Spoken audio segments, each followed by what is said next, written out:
So we've talked about overall vision statements, overall priorities, 5-year goals, and 1-year goals. And again, I have all of these things hanging by my desk so I can take a look at them and keep an eye on what my different priorities in life are. So if one of my 1-year goals is to do downward dog very well, then this is something that I can't just do once over the 1 year and have it be done. It's something I need to work at every day, slowly but surely, to make progress in it. So the way that I manage my daily task lists is that every day I actually print out a blank sheet, which is a task list sheet, and I fill it in. And I do this each day, and I cross off things as I get to them, and at the end of the day I take a picture of that and toss it into a folder. So now I have a running tally of how I worked on all different things, and I can go back in time and see what kinds of things took me longer than I thought and what kinds of things worked well and all of that sort of stuff. It gives you the ability to review and make better progress with your time. So I will bring up my actual empty task list so I can talk about how I do this.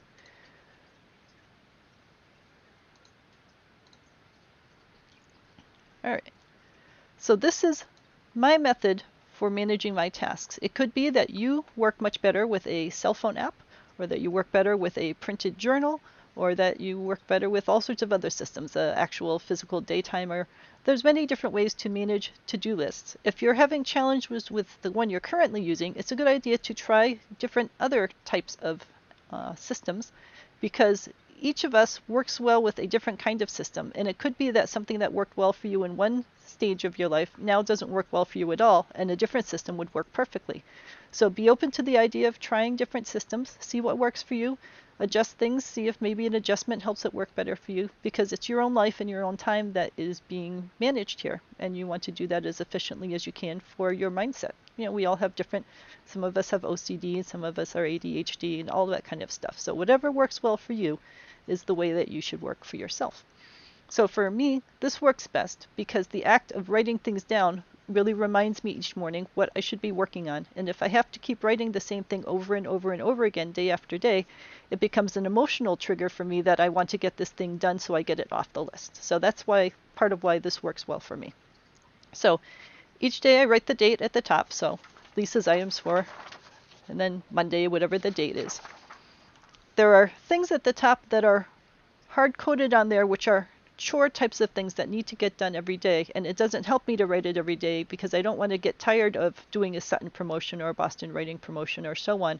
I want to have those done each day, so it's important that they're on the list, but not that they have the same emotional impact of writing a non-recurring task down each day.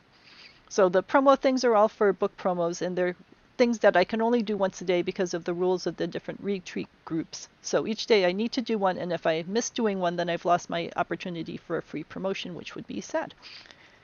The columns that I use are just general breakouts, and this would be different for you based on the types of activities that you do. But I have got the INC for income activities, BVAA, as I'm the president of the Blackstone Valley Art Association, and I'm also a board member at Valleycast, which is an inclusive arts organization.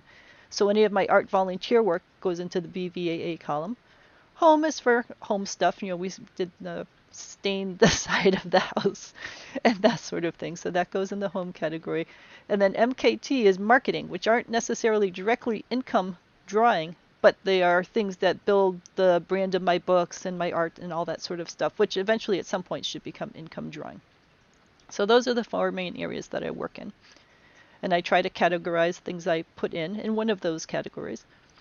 And then the things across the top are just little reminders of things that I need to do once each week. So every Monday I draw tarot cards for all my friends, and I want to make sure that I make the seed post for that so that people can start asking me if they want to have their tarot card read for the week.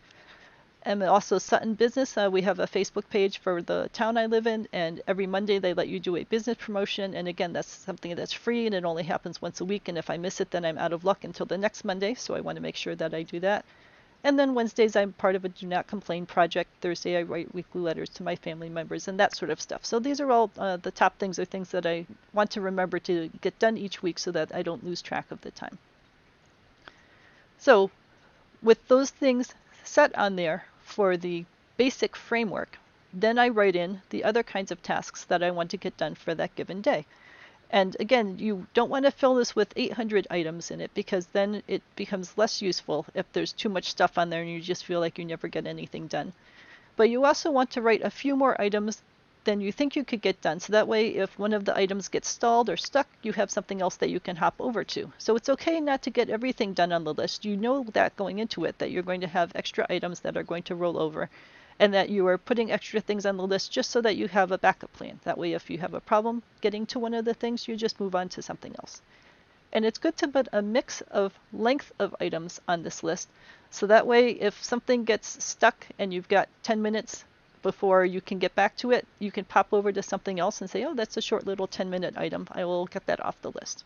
So with that in mind, it's a good idea to break items down into smaller chunks. So if I'm working on a bunch of different videos for the town of Millville, and I've got 6 different videos to work on, I wouldn't put one item on my task list that says finish all 6 videos for Millville, because that would be a giant task and maybe I'd only get through 1 or 2 videos today. So I would put each video down as a separate line item, and that way I can check them off as I get through them. And if I get 3 done, then that's okay. I'll work on the other 3 tomorrow. And if I get 5 done, that's even better. And again, it's a sense of progress, and it's knowing discreetly what you have left to get done. So, for example, on the list that I did, I'm working on a bunch of videos for the town of Blackstone for different art projects that we've done for them. So instead of just saying videos for town of Blackstone as my to-do list, I have Blackstone Farm Painting 1, Blackstone Farm Painting 2, Blackstone Daniels Farm Slideshow, Blackstone Gorge. So I list each specific video I'm going to work on, and that way if I've got half an hour while something else is happening, I can say, oh, all right, I'll go work on the Blackstone Gorge video, get that done, get that off the list, and it helps me keep track of what I still have pending to do, either later today or tomorrow or whenever I can get to that. So break your tasks out into smallish tasks.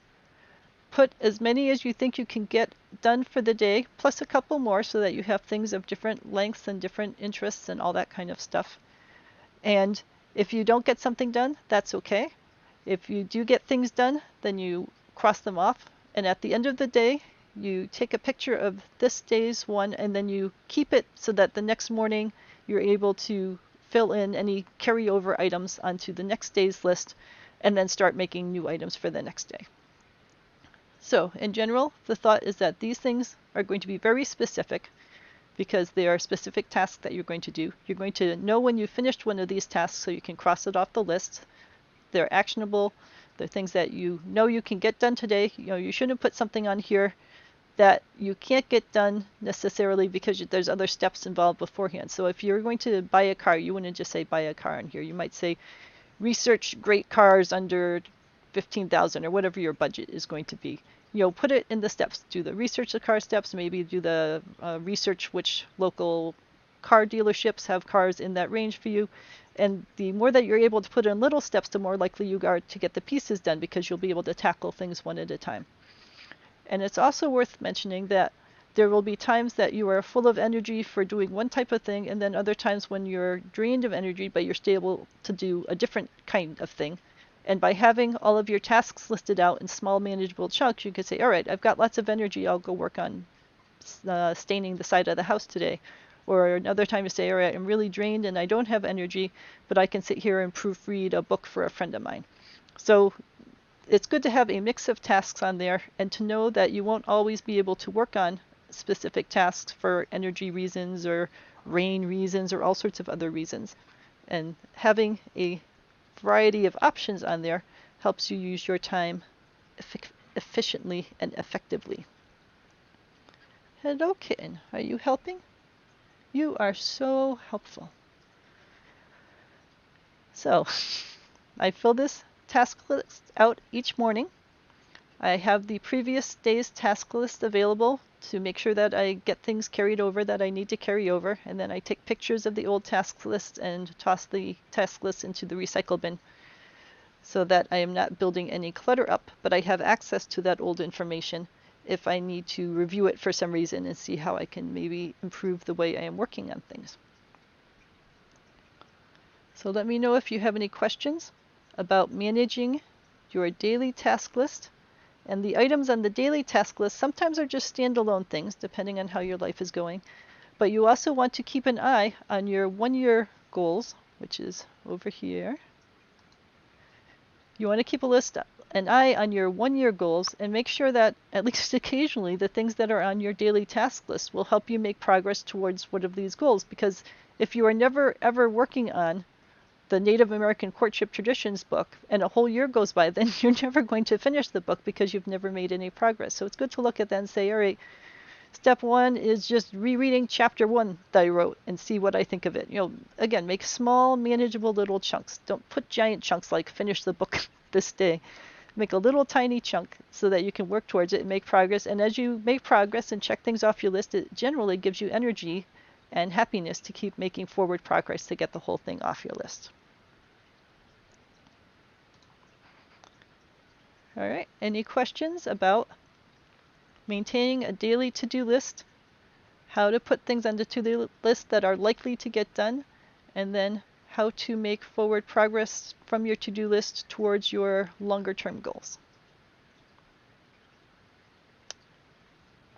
If you come up with any questions, it's fine to post in the chat, post in the comments, and contact me in the various social media, and I am happy to help.